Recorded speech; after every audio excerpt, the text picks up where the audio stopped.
Hello again. Whenever anybody tries to discuss ethnic diversity or immigration, almost the first thing that he or she will be accused of is believing that some culture or ethnic group is superior to another. The idea of simple difference causing problems, without any suggestion of one group being better or worse than another, always seems to be beyond comprehension. Let me try and explain why I feel perfectly at home in a Welsh town in a way that I no longer do in London. All nationalities, cultures, and so on have their own set of conventions and rules for interacting with others in social settings. Let me give one example. For the British, if two men are walking towards each other along a narrow pavement or path where there is only room for one person, then the convention is that both men will try to give way and make room one for the other. Sometimes this leads to amusing situations where both try to move aside in the same direction like that, and then they'll change direction when they see what the other person is doing. This is really a familiar situation for most of us. It often leads to smiles and somebody saying something light-hearted, such as, "Shall we dance?" I'm sure we've all encountered this. In some cultures, though, two men walking towards each other when there isn't room for both of them on the pavement or path, and someone's going to have to move aside, perhaps step into the gutter, that can initiate a trial for dominance. In effect, the two men will play chicken, seeing which one of them will be the first to back down and move out of the way. Now, this is not better or worse than the British tradition, but it is certainly different. A British person, though, might interpret the refusal of another person to step aside as rudeness or aggression.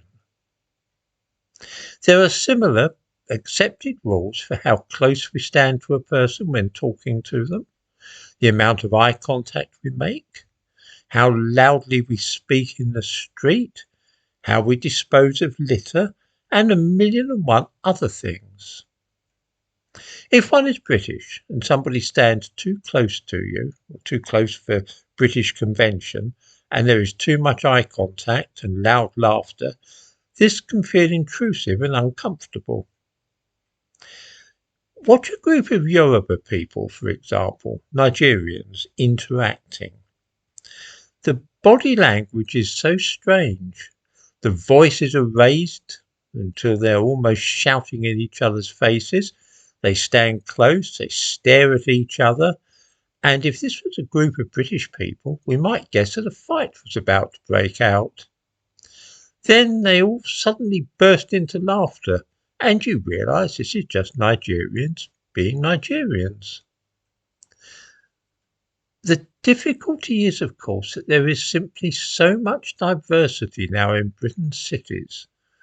In London, over 300 languages are spoken, and there are almost as many different cultures represented, that one can come across this dissonance, this unfamiliarity with cultural mores of somebody with whom one is interacting constantly.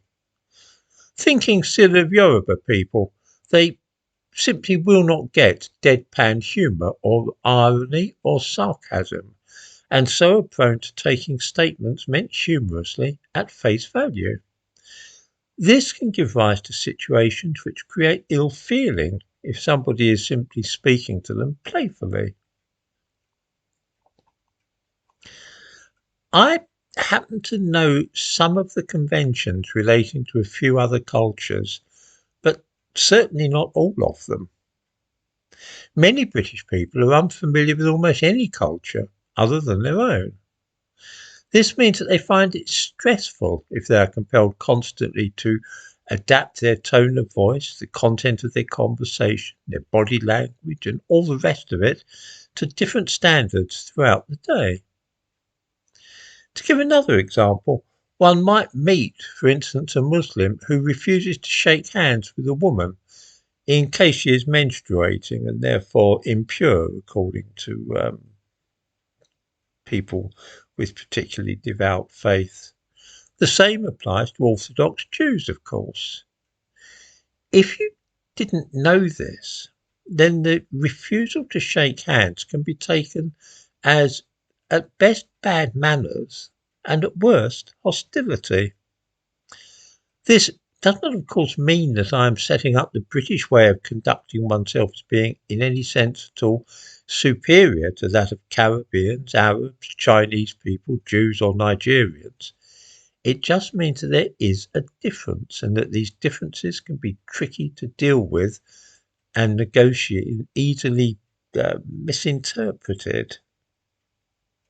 How very different is the case in this town where almost everybody is of white British heritage.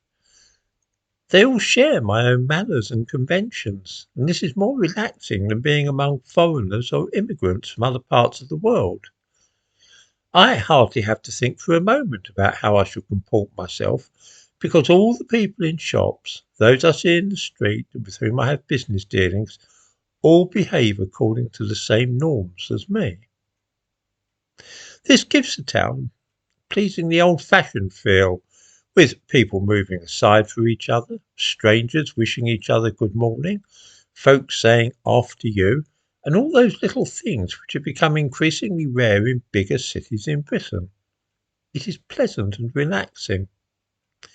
There are quite a number of Nepalese people living here, but you see, they simply behave like everybody else and are, if possible, even more courteous and self-effacing than the British.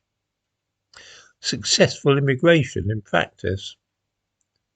This then is the kind of thing which winds many British people up, the continuous encounters with people who do not share with them a common culture or even a common language. It can be stressful. A lot of people find it mildly stressful when they're travelling in a foreign country and they're not sure of the correct way to behave or what the local customs are. That's one thing on holiday, but quite another if every day is like that in your own country. I sympathise.